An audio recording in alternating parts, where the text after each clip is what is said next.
Sa kaalaman po ng lahat guys, nung unang umakyat dito si ate, hindi po siya nakahanap ng kanyang perfect match nung araw na yon.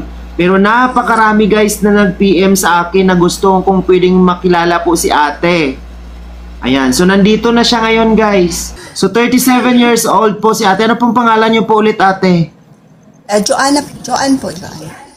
Tama, si ate Joanna. Ayan, di ba? Hindi alatang may dalawa ng baby si ate Joanna. Ilang years na po kayong single ate? 9 years. So ibig sabihin, naku, bitak-bitak na talaga guys. So tingnan nyo, hindi na pantay yung kilay niya oh. Oh no!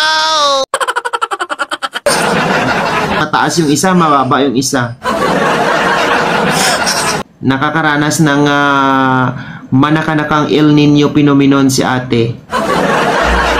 Ilang taon po ang ating hinana?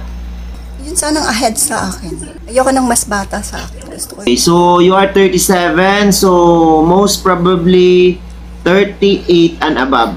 Okay, again guys, we are looking for 38 to 60 years old. Kung makahanap si ate dito ng 60 years old, tingnan natin kung ang resulta ba ay papantay ang kanyang mga kilay. Ginagawa mo! Hi, Kuya Mar. Ilang taon ka na? 24 po. Ayaw niya ng mas bata sa'yo, sa kanya. May gatas pa sa labi. Okay, thank you Kuya Dong, thank you. Pariner ka Kuya, pariner. May lahi kang kano. Pure Tagalog lang, Kuya Mar. Dito sa Quezon City. Ilang taon ka na Kuya Rick? 43? 43. Oh, single or single dad? Single lang, Kuya Mar, single. Ooh! 43, single ka pa rin hanggang ngayon? Yes, Kuya Mar, yes. Anong nangyari? Nalipasan ka? Pero nanligaw ka naman. Torpe po, kaya wala, yung single pa rin. Wala ka pang naging jowa kahit isa sa tanang buhay mo? Meron naman, hindi lang kami nagkatuluyan nung katrabaho ko dati. Pero napasukan mo ang banga-banga. Hindi pa nga, Kuya Mar eh. Naku, mahirap turuan ng 43 years old. Medyo maglagatok na ang kanyang mga buto-buto. Kailangan mo na ng ng 4 kantos bago mag-activate ang kanyang pipino. Nasasabitan pa ba ng ng panyo ang pipino mo, kuya? Kaya pa naman, Kuya Mar, kaya pa. Nagpa-plug ceremony pa sa umaga. Lagi nga, Kuya Mar eh. Pero nakakatalsik pa. Malayo pa, Kuya Mar. Grabe. Lagi kang nag-grandfather. Yes or no? Ano yung grandfather? Naku, inosente pa talaga si kuya, guys. Hindi mo alam yung grandfather? Hindi, Kuya Mar eh. Ano ba yun, Kuya Mar? Oh my God! Oh my goodness! Hindi mo alam ang kamay na bakal. Anong Tagalog ng grandfather? Grandfather?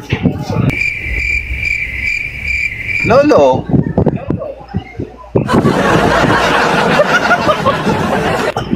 Oh, alam mo na ngayon.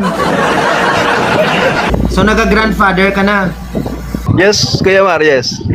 Oh. Ikaw ate, panay pangiti-ngiti mo, naga-grandfather ka rin. No. Nagko-corn hub ka? Hindi po. Corn? Po. Corn? Po. Mais ba? Nagluluto ng mais. Corn. Lalo na dito sa bansa namin, bawal. Corn? Meron kasing dito ate, cafe dito sa amin. Cafe ba? Kung gusto mong kumain ng mga kakanin dito, ang pangalan niya Corn Hub. So in 9 years, nagka-cafe ka ba? Pupunta ka na lang sa cafe para maaliw mo yung sarili mo, ganun ba? Mais! Mais ba? Meron pong bawal dito. Bawal po ang BPS. Bawal ang mais dyan? Kain ng mais? Ano bang iniisip kasi nila? Ate, ano bang nasa isip mo kanina? Bakit parang ka, guilty ka? Ang another term kasi ng cafe, hub. Diba? Hub. Wala ate, iba naman yung iniisip ni ate. Siguro guilty to. Oh, Starbucks na lang, Starbucks. Ate, pasok naman si Kuya Rick sa age requirement na hinahanap mo. Pero ang problema lang, never been kissed, never been touched. So ang tanong, si Kuya Rick ba'y patatalsikin o patatalsikan? Maging honest lang, merong natur wala. Ha? Natur ba o wala? Grabe makatanong Kasi- sa ate guys, oh.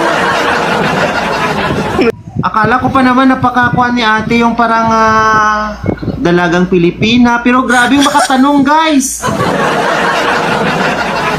Narinig niyo yung tanong niya?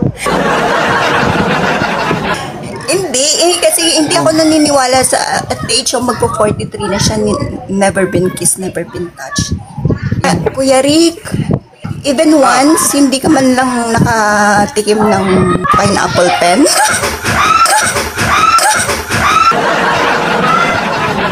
Meron naman din. Single man din siya.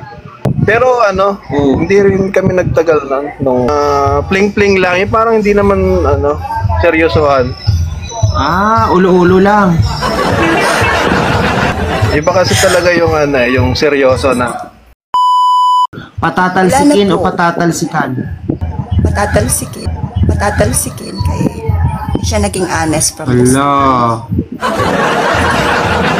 Kuya Rick, nakahanap siya ng butas sa'yo, Kuya Rick. Okay lang kasi tao lang tayo. Okay lang yung may mga ganyang tord. Sana na binigyan niya ng pagkakataon. Hala, nagseryoso na si Kuya. Pagkakataon din sana.